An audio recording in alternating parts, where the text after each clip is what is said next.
নমস্কাৰ। আজিৰ এই ভিডিঅ'টো জানক সিংহ ৰাশিৰ ব্যক্তিসকলৰ বাবে জুলাই মাহটো কেনেকুৱা যাব। ম আৰু মূৰ্ধন্য ত এই দুটা আখৰেৰে সিংহ ৰাশিৰ ব্যক্তিসকলৰ নামৰ প্ৰথমটো আখৰ হয়। চ' এই ভিডিঅ'টো চাই যদি ভাল লাগে তেতিয়াহ'লে এইকেইটা আখৰেৰে নাম আৰম্ভ হোৱা ব্যক্তিসকলৰ সৈতে ভিডিঅ'টো শ্বেয়াৰ কৰিবলৈ নাপাহৰিব। প্ৰথমতে দেখুৱাই দিছোঁ আপোনালোকক স্বাস্থ্যৰ ক্ষেত্ৰত। আৰম্ভণিতে দেখিবলৈ পাৰিব যে এচিডিটি ৰিলেটেড অলপ প্ৰব্লেম আহিব, স্কিনজনিত ইছ্যু আহিব পাৰে। আপোনালোকৰ যাৰ লিভাৰজনিত কমপ্লেইন আছে তেওঁলোকে অলপ অধিক সাৱধান হওক। বৰ্তমান সময়ছোৱাত আপোনালোকে পানী বেছিকৈ খাই থাকক, গৰমৰ দিন হয় আৰু আপোনালোকৰ ডিহাইড্ৰেশ্যন যাতে নহয় তাৰ প্ৰতি অলপ ধ্যান ৰাখিব। অভাৰ ফ্ৰাইড ফুড বা আপোনালোকে যিবিলাক অতি তেলেতীয়া বস্তু এইবিলাক নাখাব। আপোনালোকৰ শনিৰ স্থিতি অষ্টম ঘৰত থকাৰ কাৰণে কিছুমান বিষজনিত বেমাৰ যেনেকুৱা জইণ্ট পেইন, কঁকালৰ বিষ, আঁঠুৰ বিষ এই ধৰণৰ প্ৰব্লেমবিলাকে এইখিনি সময়ছোৱাত দেখা দিব। চ' আপোনালোকে শাৰীৰিক ব্যায়াম চৰ্চা বা আপোনালোকে টাইমমতে খানা খাইছে এইবিলাক ক্ষেত্ৰত আপোনালোকে খুবেই এটা নিয়ম মেইনটেইন কৰিব পাৰিলে আৰু বিশেষ প্ৰব্লেম নহয়।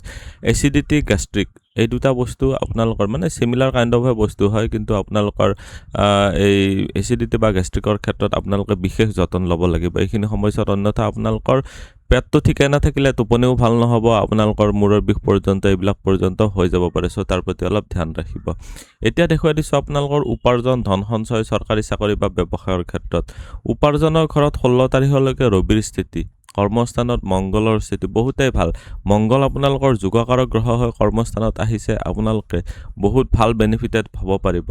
পুলিচ বিভাগৰ চাকৰি বা ডিফেন্স ছেক্টৰৰ চাকৰি, আপোনালোকে যদি মেকানিকেল ইঞ্জিনিয়াৰ হয় বা যন্ত্ৰপাতি ৰিলেটেড কিবা কাম কৰি আছে, ব্যৱসায় কৰি আছে, ছাপ'জ আপোনালোকৰ গেৰেজ আছে বা ৱৰ্কশ্বপ আছে য'ত গাড়ী মটৰৰ ছাৰ্ভিচিং হয় বা ভাল হয়, এইবিলাক ক্ষেত্ৰত ভাল দেখা গৈছে। য'ত জুই ব্যৱহাৰ হয়, আপোনালোকে যদি হোটেল ৰিলেটেড ব্যৱসায় কৰি আছে, ফাষ্টফুড ৰিলেটেড ব্যৱসায় কৰি আছে, তেতিয়াহ'লে বৰ্তমান সময়ছোৱা ভাল দেখা গৈছে। আপোনালোকৰ মংগলৰ স্থিতি যিহেতু আপোনালোকৰ কৰ্মস্থানত গোটেইটো মাহে আছে, আপোনালোকে এইখিনি সময়ছোৱাত কৰ্মৰ উদ্যম বাঢ়িব। চৰকাৰী ছেক্টৰত কাম কৰি থকাসকলৰ কাৰণে কৈছোঁ যে 16 তাৰিখলৈকে বহুত ভাল। 16 তাৰিখৰ পিছৰ সময়ছোৱাত ঘৰৰ পৰা বিদেশৰ ঘৰটো ভালকৈ এক্টিভ হ'ব। ব্যৱসায়ৰ ঘৰত ৰাহুৰ স্থিতি অতিশয় ভাল। ব্যৱসায়ৰ ঘৰত ৰাহুৰ স্থিতি থাকিলে এইটো এটা অতিশয় ভাল স্থিতি। ৰাহুৱে কি কৰে আপোনালোকৰ কাৰণে কৈছোঁ যে ৰাহু হৈছে এনেকুৱা এটা প্লেনেট যে মানুহৰ কনফিউজন ক্ৰিয়েট কৰে, বহুত ডাঙৰ ডাঙৰ উচ্চ অভিলাষ দিয়ে, বহুত ডাঙৰ ডাঙৰ সপোন দিয়ে। আপোনালোকৰ যিসকল ব্যৱসায়ী আছে নিজৰ সপোনৰ সীমাটো এনেকুৱা হ'ব নালাগে যে কিছুমান মানে সম্ভৱেই নহয় তেনেকুৱা ধৰণৰ সপোন যাতে নেদেখে, তাৰ প্ৰতি অলপ ধ্যান ৰাখিব। বাকী পাৰ্টনাৰশ্বিপৰ বিজনেছৰ ক্ষেত্ৰত কনফিউজন, লাইফ পাৰ্টনাৰে হওক বা আপোনালোকৰ ব্যৱসায়িক পাৰ্টনাৰে হওক অলপ হ'লেও কনফিউজন ক্ৰিয়েট হৈ থাকিব। চ' কনফিউজনবিলাক আঁতৰাই চলিবলৈ আপোনালোকে এক্সট্ৰা নিজৰ এফৰ্ট দিব লাগিব। আপোনালোকৰ বাকী এনে ইনকামত বৃদ্ধিৰ কাৰণে ভাল, যিহেতু ৰাহু আপোনালোকৰ শনিৰ ৰাশিতে আছে আৰু ৰাহুৰো এইটো এটা অ'নাৰশ্বিপ বুলি ধৰা হয়। চ' সেইকাৰণে আপোনালোকৰ বৰ্তমান সময়ছোৱাত ব্যৱসায়ৰ ক্ষেত্ৰত ভাল দেখা গৈছে। ইনফৰমেশ্যন টেকন'লজি, কম্পিউটাৰ ৰিলেটেড কাম বা আপোনালোকৰ য'ত wireless communication related, digital media বা মাধ্যম ৰিলেটেড, ইউটিউবাৰ হয়, ইনষ্টাগ্ৰামৰ আপোনালোকৰ একাউণ্ট আছে বা ফলোৱাৰ আছে, এইবিলাক ক্ষেত্ৰত বহুতেই ভাল ৰিজাল্ট পাব পাৰিব। চাকৰি প্ৰাপ্তিৰ ক্ষেত্ৰত অধিক মেহনত কৰিব লাগিব। প্ৰাইভেট চাকৰি প্ৰাপ্তিৰ ক্ষেত্ৰত সিমান এটা প্ৰব্লেম নাই, কিন্তু চৰকাৰী চাকৰি প্ৰাপ্তিৰ ক্ষেত্ৰত যদিও সহায় কিছু পৰিমাণে দেখা গৈছে, আপোনালোকে এক্সট্ৰা এফৰ্ট দিব লাগিব। এক্সট্ৰা এফৰ্ট মানে মই ক'ব বিচাৰিছোঁ যে আপোনালোকে বৰ্তমান সময়ছোৱাত নিজে কোচিং লৈ হ'লেও পঢ়িছে বা প্ৰিপাৰেশ্যন ভালদৰে কৰিছে, খুব ভাল প্ৰিপাৰেশ্যন লাগিব চৰকাৰী ছেক্টৰত চাকৰি পাব লাগিলে। প্ৰাইভেট চাকৰি প্ৰাপ্তিৰ ক্ষেত্ৰত সিমান প্ৰব্লেম নাই যদিও আপোনালোকৰ কষ্টত অলপ বৃদ্ধি দেখা গৈছে।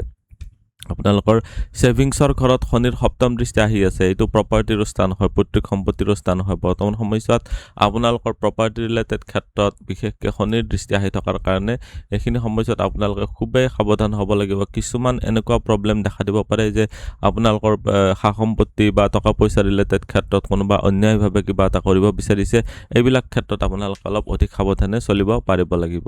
এতিয়া দেখুৱাই দিছোঁ আপোনালোকৰ ভাগ্য, পিতা, ধৰ্ম বা গুৰুজনৰ ক্ষেত্ৰত কেনেকুৱা হ'ব। ভাগ্যৰ স্থানৰ মালিক হৈছে মংগল গ্ৰহটো গৈ কৰ্মস্থানত বহিছে, অতিশয় ভাল স্থিতি।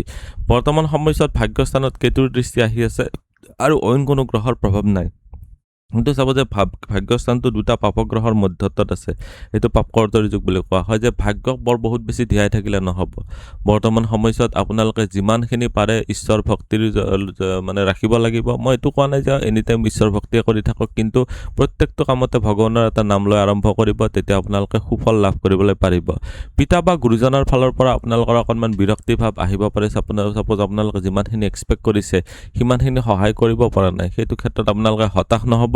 ধাৰ্মিক কৰ্মিক ক্ষেত্ৰত বিশেষ ভাল দেখা গৈছে। নিজস্বভাৱে আপোনালোকে মেডিটেশ্যন বা য়োগা বা তত্ত্ব অধ্যয়ন ৰিলেটেড ক্ষেত্ৰত যিসকলে ষ্টাডিজ কৰি আছে তেওঁলোকৰ কাৰণেও ভাল। গুৰু বিদ্যা বা গুপ্ত বিভাগ ৰিলেটেড, এষ্ট্ৰলজি ৰিলেটেড ক্ষেত্ৰত জড়িতসকলৰ বাবে ভাগ্যৰ ছাপোৰ্টত বৃদ্ধি দেখা গৈছে। শ্ল' প্ৰগ্ৰেছ থাকিব, তথাপিও ভাগ্যৰ ছাপোৰ্ট থাকিব। প্ৰেম প্ৰসংগ বা বৈবাহিক জীৱনৰ ক্ষেত্ৰত এতিয়া দেখুৱাই দিছোঁ। লাভ ৰিলেশ্যনশ্বিপৰ ঘৰৰ মালিক বৃহস্পতি যায় দ্বাদশস্থ হৈ আছে। আপোনালোকৰ এইখিনি সময়ছোৱাত নিজৰ ৰিলেশ্যনশ্বিপ ভালে ৰাখিবৰ কাৰণে এক্সট্ৰা মেহনত কৰিব লাগিব। যিসকল বিবাহিত আছে তেওঁলোকৰো নিজস্ব পতি বা পত্নীৰ সৈতে আপোনালোকৰ অলপ হ'লেও এইখিনি সময়ছোৱাত অলপ বিৰক্তি ভাৱ বা তিতাঘাহ ভাৱ আহিব পাৰে। চ' তাৰ প্ৰতি আপোনালোকে ধ্যান ৰাখিব পাৰিব লাগিব। মংগলৰ দৃষ্টি আপোনালোকৰ গোটেইটো মাহে ৰাশিত আহি আছে। চ' বৰ্তমান সময়ছোৱাত আপোনালোকৰ অধৈৰ্য নহ'লে হ'ল। লাভ ৰিলেশ্যনশ্বিপত ধৈৰ্য ধৰিব লাগিব। কিবা যদি প্ৰব্লেমো দেখা পাইছে সমাধান কৰিবলৈ চেষ্টা কৰিব লাগিব। বিবাহিতসকলৰ কাৰণে এইটোৱে ক'ম যে যিটো বস্তু দেখা নাই, যিটো বস্তু নিজে শুনা নাই, আনৰ কথাতেই হওক বা নিজৰ সন্দেহৰ কাৰণে হওক প্ৰব্লেম নকৰিব, অন্যথা আপোনালোকৰ বৈবাহিক ৰিলেশ্যনশ্বিপবিলাক বহুত বেয়াৰ পিনে গুচি যাব। এতিয়া দেখুৱাই দিছোঁ সাধন শিক্ষা আৰু উচ্চ শিক্ষাৰ ক্ষেত্ৰত। সাধন শিক্ষাৰ ঘৰৰ মালিক হৈছে আপোনালোকৰ কাৰণে মংগল, উচ্চ শিক্ষাৰ ঘৰৰ মালিক হৈছে আপোনালোকৰ বৃহস্পতি। মংগলৰ দৃষ্টি ইয়াতে আছে, এইটো এটা অতিশয় ভাল স্থিতি হ'ল। বৃহস্পতিৰ দৃষ্টি আহি আছে, এইটোও এটা ভাল স্থিতি হ'ল। মংগলৰ দৃষ্টি আপোনালোকৰ উচ্চ শিক্ষাৰ ঘৰতো আহি আছে। ৰবিৰ দৃষ্টি উচ্চ শিক্ষাৰ ঘৰতো আহি আছে। চ' মুঠতে চাবলৈ গ'লে সাধাৰণ শিক্ষাত যিসকলে আছে ক্লাছ 5ৰ পৰা ক্লাছ 10লৈকে বা ক্লাছ 12লৈকে, তেওঁলোকৰ কাৰণে ক'ম যে অলপ সময়মতে পঢ়ক। ভালদৰে পঢ়িব পাৰিলে আপোনালোকৰ মগজুৰ স্মৃতিশক্তি এইখিনি সময়ত খুব ভাল থাকিব। ধৈৰ্য ধৰি কেৱল এটা জেগাত বহি পেলাই চাপ'জ পঢ়ি আছে, মানে ঘণ্টাৰ পিছত ঘণ্টা ধৰি পঢ়ি আছে, একেৰাহে পঢ়িব পাৰিলে আপোনালোকৰ কাৰণে অলপ বেছি ফ্ৰুটফুল হ'ব। নহ'লে 10 মিনিট পঢ়িছোঁ আকৌ উঠি গৈছোঁ, 10 মিনিট পঢ়িছোঁ আকৌ উঠি গৈছোঁ, এনেকুৱা ধৰণে আপোনালোকৰ সিমান এটা বেনিফিটেড নহ'ব। উচ্চ শিক্ষাত যিসকলে পঢ়ি আছে তেওঁলোকে ইলেক্ট্ৰিকেল ইঞ্জিনিয়াৰিং যিসকলে পঢ়ি আছে তেওঁলোকৰ কাৰণে ভাল। যিসকলে মেকানিকেল ইঞ্জিনিয়াৰিং পঢ়ি আছে তেওঁলোকৰ কাৰণেও বিশেষ ভাল দেখা গৈছে। যিসকলে ইনষ্ট্ৰুমেণ্টেশ্যন বা বায়'মেডিকেল ইনষ্ট্ৰুমেণ্টেশ্যন, কিছুমান থাকে নহয় যে বায়'মেডিকেল ইনষ্ট্ৰুমেণ্টেশ্যন বা আপোনালোকৰ লেবৰেটৰী টেকনিচিয়ান এনেকুৱা ধৰণৰ যিসকলে পঢ়ি আছে, ডেণ্টিষ্ট্ৰি পঢ়ি আছে তেওঁলোকৰ কাৰণে খুবেই ভাল হ'ল। যিসকলে চেফ বা মাষ্টাৰ চেফ আপোনালোকৰ খাদ্য খানা ৰিলেটেড কোনোবাই পঢ়ি আছে তাৰ ক্ষেত্ৰতো ভাল দেখা গৈছে। যন্ত্ৰপাতি ৰিলেটেড ITI যদি আপোনালোকে মেচিনিষ্ট এইবিলাকো পঢ়ি আছে আপোনালোকৰ কাৰণে ভাল দেখা গৈছে। উচ্চ শিক্ষাৰ ক্ষেত্ৰত কেৱল অনীহা ভাৱটো আহিব পাৰে, পঢ়িবলৈ ইচ্ছা নোযোৱা ভাৱটো আহিব পাৰে, সেইটো অভাৰকাম কৰিব পাৰিলেই হ'ল। আজিৰ এই ভিডিঅ'টোত আমি জানিলোঁ সিংহ ৰাশিৰ ব্যক্তিসকলৰ বাবে জুলাই মাহটো কেনেকুৱা যাব। ভিডিঅ'টো চাই কেনেকুৱা লাগিল কমেণ্টত নিশ্চয় জনাব। আপুনিও যদি আপোনাৰ বিষয়ে জানিব বিচাৰে তেতিয়াহ'লে হোৱাটছএপত কণ্টেক্ট কৰিব পাৰে। ধন্যবাদ। এইটো ভিডিঅ'ত আগবঢ়োৱা জ্ঞানখিনিৰ পৰা যদি আনৰো উপকাৰ হ'ব ভাবে তেনেহ'লে বন্ধুবৰ্গ, আত্মীয় স্বজন আৰু চিনাকি মানুহৰ সৈতে শ্বেয়াৰো কৰিব।